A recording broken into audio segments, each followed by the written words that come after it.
Hello, I'm Dumiake Mwakaliele. And I'm Vincent Makori. This is In Focus. Now, today is World AIDS Day. The day observed globally provides an enormous opportunity to examine the global efforts to combat the virus that attacks the human immune system.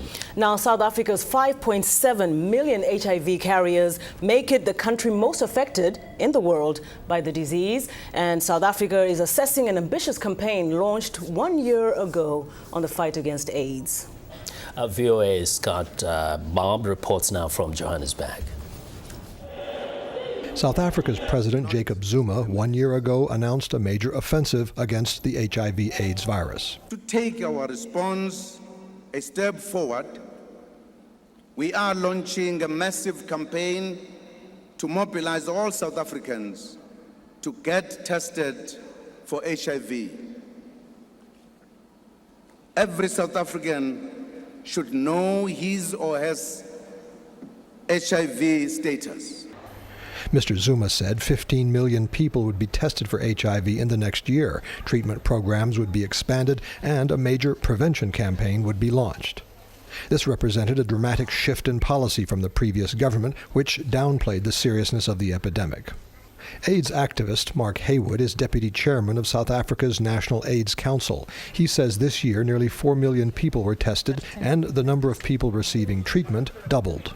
You know, there are many positives, but having stressed the positives, I also want to say that HIV remains a massive challenge. Haywood says HIV prevalence in South Africa has stabilized, but deaths and new infection rates are largely unchanged.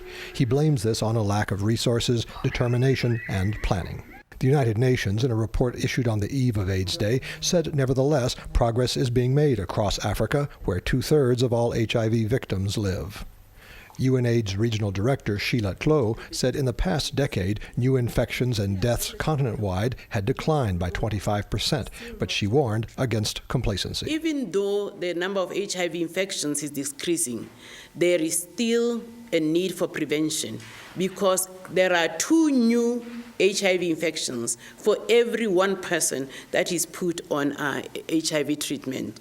Haywood believes the global fight against HIV is at a pivotal point. Many of the gains of the last decade have been driven by activism, by people with HIV standing, making themselves seen, making themselves heard, by HIV being cast as a moral issue globally, as an issue of inequality. But I fear that approach has run out of steam, not that it's run out of legitimacy. Activists say global politics and economics are more complex, and they fear a loss of momentum and political commitment, along with the decline in funds due to the financial crisis. Scott Bobb, VOA News, Johannesburg.